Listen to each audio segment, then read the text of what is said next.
Hello YouTube and welcome to another weekly video. This is Fully from Fully Gaming.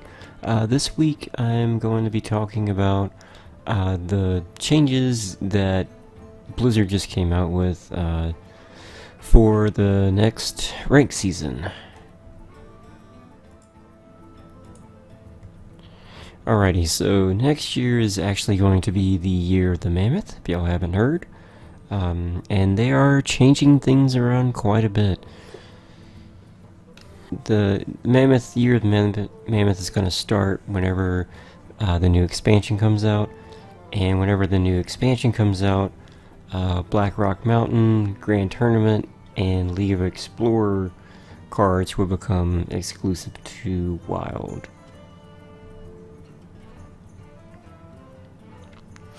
One thing that they did learn whenever they were doing standard mode from last year was that they want to keep Hearthstone exciting and accessible as more cards are added. That's what they did with basically standard to help keep it fresh.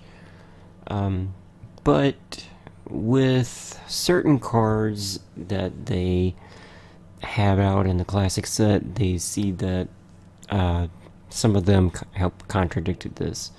So they are actually coming out with what is called the Hall of Fame. And this is where they're actually going to move some of the classic cards actually into wild mode, and they won't be able to be played in standard mode to help kind of even things out and balance things, a little bit better. So with that, they noticed that some cards were definitely being picked a lot more often than others, and were basically auto-includes for some decks. So the neutral cards that are going to be put into the Hall of Fame, first one that they're talking about here is Azure Drake. I'm sure you're very well aware of this card. It costs 5. It's a 4/4 that has both spell damage +1 and its battle cry is draw a card. So that was a pretty much auto include in most every deck that you play now, just because of the sheer because of draw a card by itself, but then you also get the spell damage buff, which makes it being so strong, basically. So they said that it's a strong neutral card, of course, and then it ended up being a bit too versatile, and thus became one of the most played cards in the game. They basically wanted for players to be able to choose from different 5-drops instead of going with one card all the time. The next card that's coming up is actually Sylvanas, which sucks because I like Sylvanas a lot.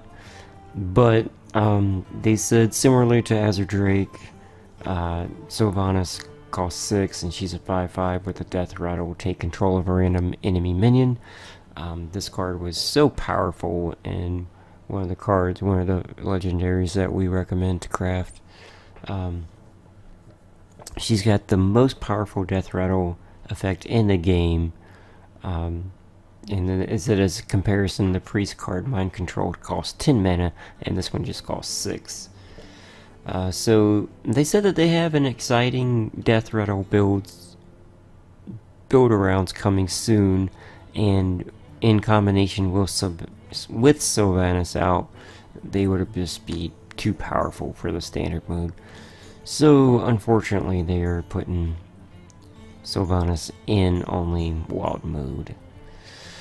The next one on the list is Ragnaros. So that's 2 legendaries that are getting put into wild mode only, basically.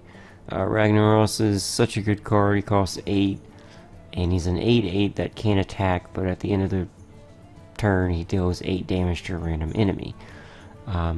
He was an auto include in a lot of decks to have a finisher, as well as just because playing him on the board, you get results right away. Ragnaros is heavily played in both control and mid-range decks, and even shows up as a finisher in certain types of aggro decks. His high immediate value and strength at the 8 mana cost made a decision during deck building, where you have to choose if if he's an auto include or if you want to go with another card that would do better than Ragnaros in that specific deck.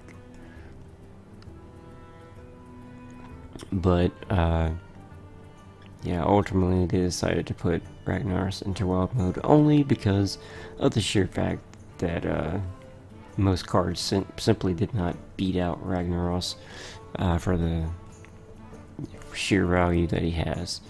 Another card that is kind of not surprising to see in here is actually Power Overwhelming. It's a class card for the Warlock class.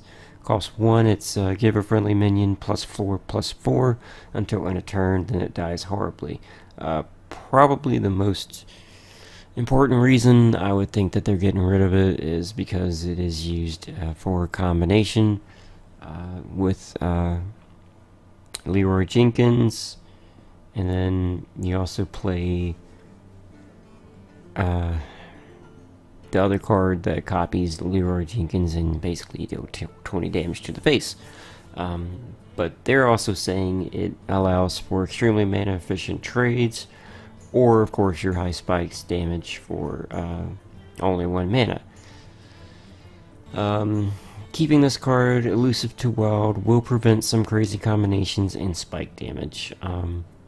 Also, they say that Warlock decks tend to use a lot of classic cards, so this will help Warlocks get more variety in their deck choices over time. Power Overwhelming was definitely pretty much an auto-include just because of the reasons that they gave, and then because of finishing and that kind of thing. Next card on the list that they are actually putting into wild mode is Ice Lance. He said that Freeze Mage is a fun deck that has been around for over 3 years now, and we'd like to see more variety with Mage decks after each major release. But Freeze Mage is not very popular right now. More so, I guess it's the Reno Mage that you see more when you're playing ladder. But I guess whenever the Reno Mage goes out, you would see more Freeze Mage being placed. There's also an aggro freeze variant of that as well, and ice damage is definitely a burst card to help and try to burst the opponent down, basically. I said that Ice Lance prevented us from making powerful spell damage cards and designs that allowed you to duplicate your cards. Ice Lance was also a very high burst damage card, sometimes being a component of 30 combo damage combos. As you're well aware, Blizzard is not a fan of the combos to try to kill someone in one turn. They instead want to change the game where you can actually have more time to react if a player plays a spell or And then the last card that is being brought over to wild mode is Conceal. I have to agree that I agree with this decision because of the above reason that I said. It's cost 1, it's a spell, it gives your minions stealth until your next turn for a rogue class. Stealth is a very powerful mechanic and can also be very frustrating to play against. Conceal was mainly used with the Gadgets and Auctioneer to try to get more draws out of it, basically. But you could also use it, of course, for Edwin Van Cleef and different creatures to try to deal a lot of damage. Hearthstone should ultimately be a game of plays and counterplays, and Conceal makes it increasingly more difficult for other classes to interact with rogue minions as time goes on. we considered promoting Gadget Zero Auctioneer to Wild instead, but in the end we decided to move Conceal because Auctioneer has proven to be one of the most skill testing cards in the game. I don't really know about skill testing cards, but I guess as far as knowing which turn to play gadgets in Auctioneer and then, you know, use your cards to draw for others could be, I guess, a measure of skill. But since they are putting all these cards to wild mode, they are giving us some sort of incentive, which is good. They are actually going to give us the full refund for these cards in dust equivalent. They did say that up to the maximum number of cards you could put in a deck, we will give you the full dust value of any cards that you have that are being added to the Hall of Fame set. They will even give you, yes, that means if you have at least one golden Ragnaros, you'll get 3,200 dust. So if you have a gold one, you'll get 3,200 dust. If you do not, you'll get, I guess, 400 dust for the legendaries. So at least we're gonna get, you know, some dust out of them making these changes.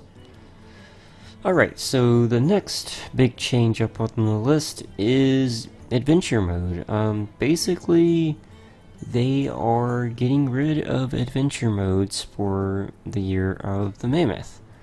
Instead, they're going to come out with 3 expansions, one released in the beginning, one in the middle, and one later in the year, and there are going to be 130 card expansions.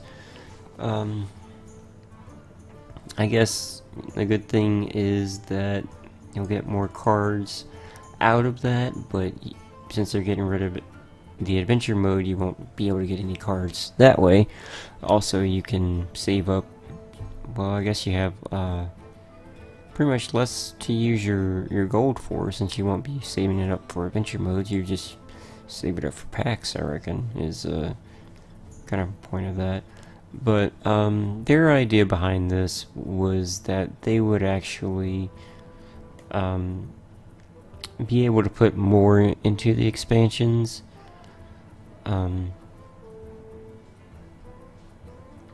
And they're saying, imagine being able to learn about the history and lore behind each of our sets inside the game in a similar way.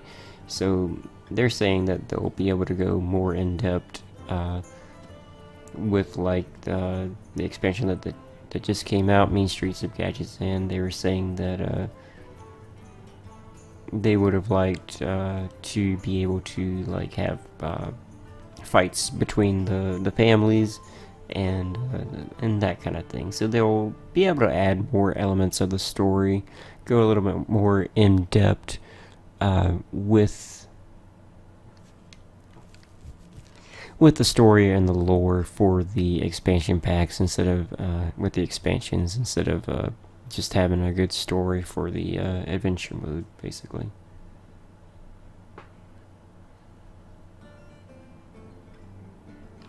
And then also the last thing that they are doing, they are releasing a new rogue hero, Maeve Shadow Song, and you won't have to do anything crazy to be able to unlock her. You just have to win 10 games of Hearthstone in standard or casual mode in order to unlock that hero. So that's really cool. I think it's about time that Rogue gets another hero, since they don't have anything right now. They're also saying that before the release of our next expansion, we've got a flurry of activity planned to support its launch. Daily login rewards will be available for a limited time, offering dust, gold, and expansion packs, as well as a few other surprises in the weeks before launch to blaze a trail for everything our next expansion has to offer. So that's pretty cool. I really liked in WoW how they had the patch before and had like the little quests that you could do to get different things, different items unlocked for that. So hopefully that will bring some more fun play back to Hearthstone. It's definitely gotten a little stale, so I hope with these changes things will get a little bit better. Thank you guys so much for watching the video. If you liked the video, please give it a like. If this is your first time, please subscribe. I would love to have you part of the team. Thank you guys for watching, and hope you'll have a great day.